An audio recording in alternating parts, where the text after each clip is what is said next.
వెట్రివేల మురుగనక్ అరోహర. ఇవాళ మనం అతి సులభతరంగా తయారు చేసుకునేటటువంటి మరొక చక్కని అన్నాదరవు, అలాగే ఇది ఒక చక్కని చిరుతిండి కూడా. రెండు విధాలుగానే మనం దీన్ని తయారు చేసుకోవచ్చు. ఏంటంటేను చామదుంపలతో అట్లు అలాగే వడలు కూడా తయారు చేసుకోవచ్చు అన్నమాట.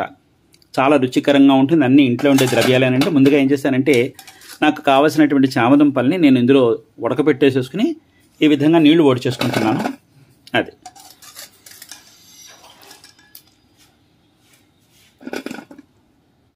మొత్తం ఈ నీళ్ళన్నీ వారి చేసుకున్న తర్వాత మనం దీన్ని చల్లారిన తర్వాత మనం దీన్ని తొక్క తీసేసుకుందామండి. ఇలాగా అక్కడ కుంపటి రాజేసుకుని సిద్ధంగా అట్టే పెట్టుకుని ఇందులో చల్లారేలోగా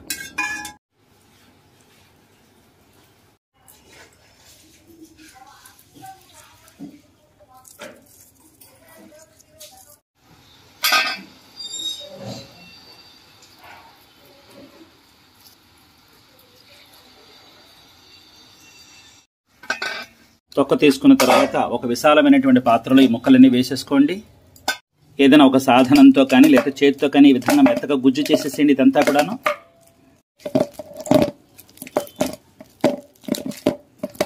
మొత్తం అంతా కూడా మెత్తగా ఇనిపేసాను. ఇప్పుడు ఈ చామదుంపల ముద్దలో మనం కొంచెం వరిపిండి, బియ్యం పిండి అన్నమాట కొంత వేసుకుందామండి. అంటే కొంతమందికి ఇది వేసాము అంటే కొంతమంది ఇతర భాషస్తులు తెలియని వాళ్ళు ఉంటారు కదా, అందుకోసం చెప్తున్నాను. రైస్ ఫ్లోర్, అలాగే ఇది కార్న్ ఫ్లోర్, మొక్కజొన్న పిండి అన్నమాట. మొక్కజొన్న పిండి ఈ మాత్రం. ఇది ఇప్పుడు అసలైన రుచి అన్నమాట. జీలకర్ర కారం, జీలకర్ర ఎండుమిరపకాయలు పచ్చివే ఆడినటువంటి కారం అన్నమాట. జీలకర్ర కారం మీరు తినగలిగే కారాన్ని బట్టి వేసుకోండి. ఈ మాత్రం ఇంగువ, జీలకర్ర, కచ్చా పచ్చగా దంచుకున్న మిరియాలు, అలాగే ధనియాల పొడి, అలాగే పసుపు, అలాగే రుచికి తగ్గ ఉప్పుతో పాటుగా మనం ముందుగా తరిగట్టే పెట్టుకున్న ఉల్లిపాయ ముక్కలు, అల్లం ముక్కలు, పచ్చిమిరపకాయలు ఇందులో వేసేసుకుందాం. వేసేసుకుని ఇవన్నీ కూడా కలిపేసుకుందాం. అలాగే కరివేపాకు, సన్నగా తరుక్కున్న కరివేపాకు కూడా ఇందులో వేసేసుకుని మొత్తం ఈ మిశ్రమం అంతా కలిపేసుకుందామండి.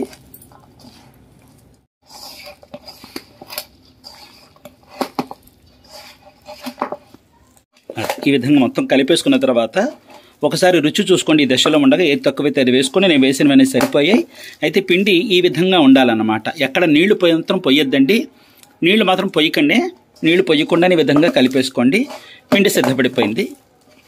అది ఇప్పుడు ఏం చేస్తారంటే ఒక్కసారి ఇందులో వరిపిండి సరిపోయిందా లేదా అని మీకు తెలియాలంటే కనుక చెయ్యిలా అట్లకాడతో ఊడ్చుకున్న తర్వాత ఒక్కసారి ఇలా ఉండకట్టి చూడండి, మీకు తెలిసిపోతుంది. ఓహో, ఉండకట్టితే ఇలాగా మనకు వడ వేసుకుంటే వస్తుందా లేదా అని మీకు తెలిసిపోతుంది. చూసారా, వచ్చింది కనుక ఇంకా మనకు వరిపిండి సరిపోయింది, ఇంకా చూసుకోక్కర్లేదు. మనం పిండి కలిపేసుకున్నాను కదా, పెనం కాలేసానండి. ఇక్కడ మంచినీళ్ళు దగ్గర అట్టే పెట్టుకోండి చెయ్యి ముంచుకోవడం కోసం.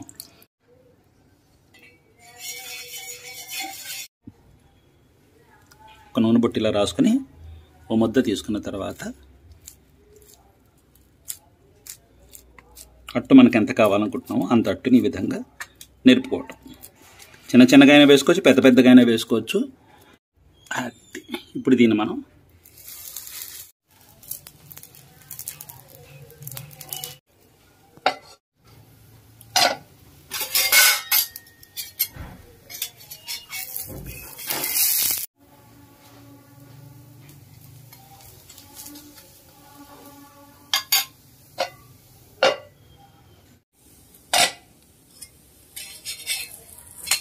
కాలిపోయిందండి, చక్కగా కాలిపోయింది. మనం తీసి ఓ పక్కన పెట్టేసుకుందాం. మళ్ళీ మరో అట్టు, మళ్ళీ ఒకసారి చెయ్య మంచినీళ్ళలో ముంచుకోవటం, ఓ ముద్ద తీసుకోవటం, ఉండ చేసుకుని ఈ విధంగా నొక్కుకోవటం. అది అయింది కదా.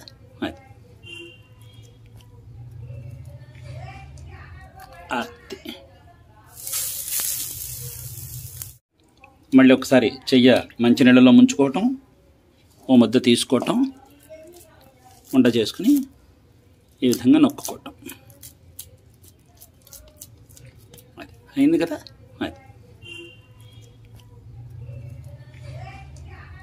అది ఇదే అట్టును మీరు ఇంకొంచెం పెద్దగా వేసుకుంటానంటే కూడా వేసుకోవచ్చు. అయితే నేను కొంచెం చిన్నవి మందంగా ఎందుకు వేసుకున్నానంటే ఇందులో వేసినటువంటి పచ్చిమిరపకాయ ముక్కలు, అల్లం ముక్కలు, ఉల్లిపాయ ముక్కలు హత్తుకోవాలి కదండి. అందుకోసం అని చెప్పి నేను కొంచెం మందంగా వేసుకున్నాను.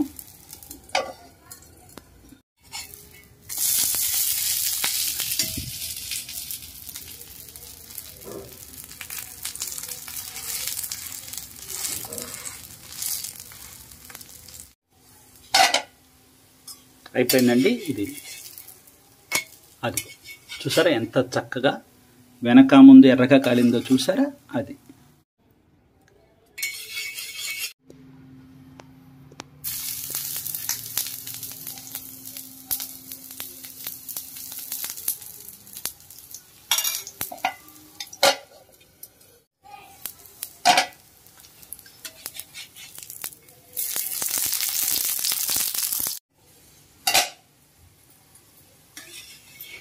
అది చూడండి వెనక ముందు ఎంత చక్కగా ఎర్రగా కాలిందో. ఆహా,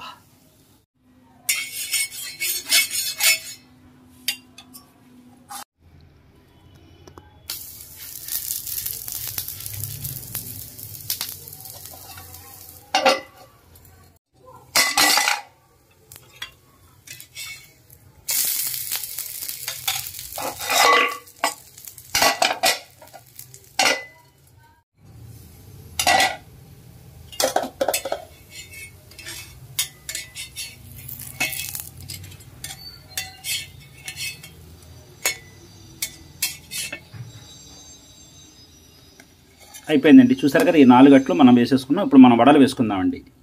వడల కోసం అని చెప్పి మూకుడు పెట్టుకున్నాను. అందులో నూనె వేస్తున్నాను. మృహారోహర. ఇప్పుడు కొంత పిండి తీసుకుని ఈ విధంగా ఉండ చుట్టుకుని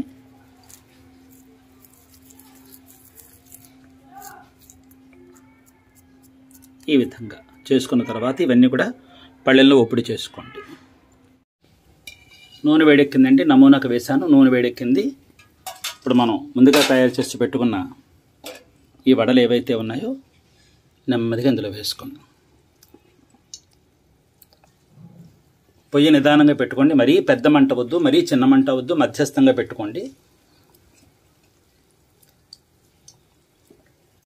ఇందులో ఈ వడలు వేసిన వెంటనే గరిటితో మాత్రం తిప్పద్దండి. ఒక క్షణం అలా వదిలేయండి. ఇప్పుడు 1/4% వేగిన తర్వాత నెమ్మదిగా ఈ విధంగా అట్ల కడుతూ తిప్పుకోవాలన్నమాట. ఇప్పుడు మీరు తయారు చేస్తున్నప్పుడు ఒకవేళ ఇది ముద్ద జిగురైపోయి రావట్లేదు అనుకోండి, కొంచెం వరిపిండి తగిలించండి. అర్థమైందా? ఏం పర్వాలేదు. వరిపిండి, కాస్త మొక్కజొన్న పిండి, కారం తక్కువైతే కారం, ఉప్పు తక్కువైతే ఉప్పు వేసుకుని మీరు కాస్త ముద్దని మీరు కొంచెం తయారు చేసుకోవచ్చు. నష్టమేమీ లేదు. సరేనా? ఎందుకంటే చామదుంపలు కదా జిగురు ఉంటుంది కనుక ఒక్కొక్కసారి కలుపులో తేడా ఏమైనా ఉన్నట్టయితే వడలు వేసుకున్నప్పుడు రాకపోవచ్చు. అందుకని కాస్త ముందుగా చెప్తున్నాను అన్నమాట. ఇది తిప్పిన తర్వాత మాత్రం అస్తమానం కదపకుండా అలా వదిలేసేయండి.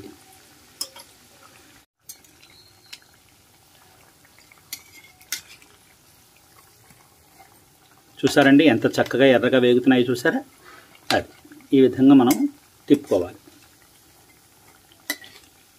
కరకరలాడిపోతూ ఎంతో బాగుంటాయండి. ఇప్పుడు ఇలా బంగారపు రంగులో వేగగానే మనం జాగ్రత్తగా తీసేసుకోవాలి. చూసారా ఎంత చక్కగా బంగారపు రంగులో వేగాయో చూసారా. అదన్నమాట విషయం. అది సులభం అండి అమ్మ, చేసుకోవడం చాలా సులభం అన్నమాట. పదార్థాలు పడేసుకుంటామా చెప్పండి. అది ఇప్పుడు ఇలా ఉంది కదా, మరొక బుట్ట వేసేస్తున్నాను. అది అలాగే ఇందులో ఉన్న ఈ ఉల్లిపాయ ముక్కలు ఒకటి తీసేసుకుందాం మళ్ళీ మనకు అడ్డం వేగేటప్పుడు. నూనె అంతా ఒకసారి ఇలా దేవేసుకున్న తర్వాత ఇప్పుడు మనం ఇందులో ఈ మిగిలినవి ఇవి కూడా వేసేసుకుందాం. అది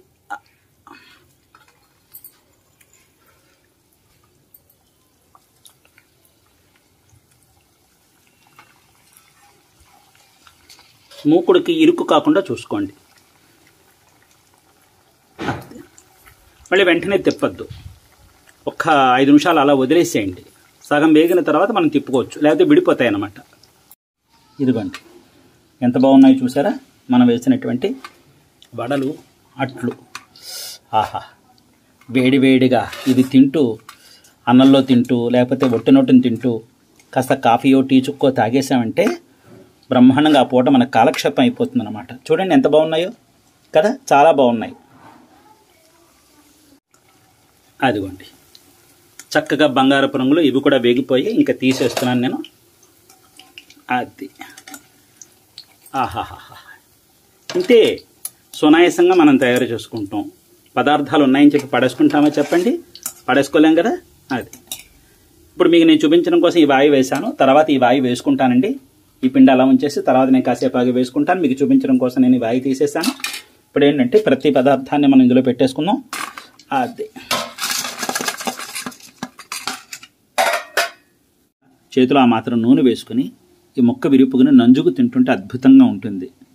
ఆ ఉల్లిపాయ ముక్కలు, పచ్చిమిరపకాయ ముక్కలు, అల్లం ముక్కలు తగులుతూ, మిరియాలు ఘాటు తగులుతూ, ఇందులో వేసిన పదార్థాల సువాసన తగులుతూ ఈ పదార్థం చాలా అద్భుతంగా ఉంటుందన్నమాట. అలాగే ఇది తయారు చేసుకున్నప్పుడు ఇంకొక మాట చెప్పాలి మీకు. పక్కన పప్పు పులుసు కానీ, సాంబారు కానీ, ముక్కల పులుసు కానీ, ఏదైనా సరే ఒక చారు కానీ, లేదా ఏదైనా పప్పు కానీ, కలగల పప్పు కానీ తయారు చేసుకున్నాక ఇది అందులో నంజుకోండి. అద్భుతం అంటే అద్భుతం అన్నమాట. అంత బ్రహ్మాండంగానే ఉంటుంది. ఒకవేళ ఇవేమీ లేవండి దీంతో తినచ్చా అంటే మహారాజులా తినచ్చు, అంత బ్రహ్మాండంగానే ఉంటుంది. ఏమండి ఇదేం తక్కువ ఏమిటంటే కూరపెట్టు ఇది. ఇందులో మనం చావదంపలు వేసి ఎన్ని పదార్థాలు వేసామంటే అందులో అన్నీ పడ్డాయి. కూరపెట్టే. ఇప్పుడు ఒక ముక్క రుచి చూద్దామా? ఆహా ఆహా, ఎంత కరకలాడిపోతుందండి, ఎంత కరకలాడిపోతుంది చూడండి. ఇదిగో బ్రహ్మాండంగా ఉంది కదా. అద్భుతం అద్భుతం అద్భుతం.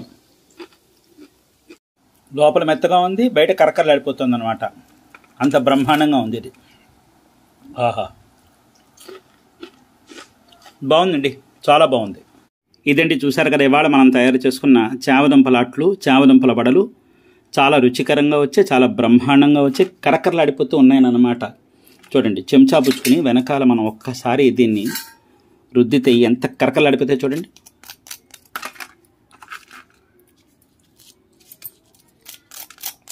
చూడండి కరకరలాడిపోతూ చాలా బాగుంటాయి అన్నమాట. అది ఈ పట్టు మీరు ఈ విధంగా చావదుంపలు ఉన్నప్పుడు దాన్ని వృధా చేసుకోకుండా ఒక్కసారి చావదుంపల్ని ఈ విధంగా ప్రయత్నించి చూడండి. పిల్లలు బళ్ళోంచి రాగానే చావదుంపలు తినడం ఇష్టం లేదనుకునే పిల్లలు కూడా వాళ్ళకి తెలియకుండా తినేస్తారనమాట. ఆ పూట కాలక్షేపం అయిపోతుంది. ఈ పట్టు మీరు ఈ విధంగా ఈ పదార్థాన్ని తయారు చేసుకుని మీరు రుచి చూసి మీ చక్కని అనుభూతి నాకు చెప్పండి. ఇందులో మనం వేసినటువంటి మిరియాలు దీనికి ఒక ప్రత్యేకమైన రుచి అనే చెప్పాలి.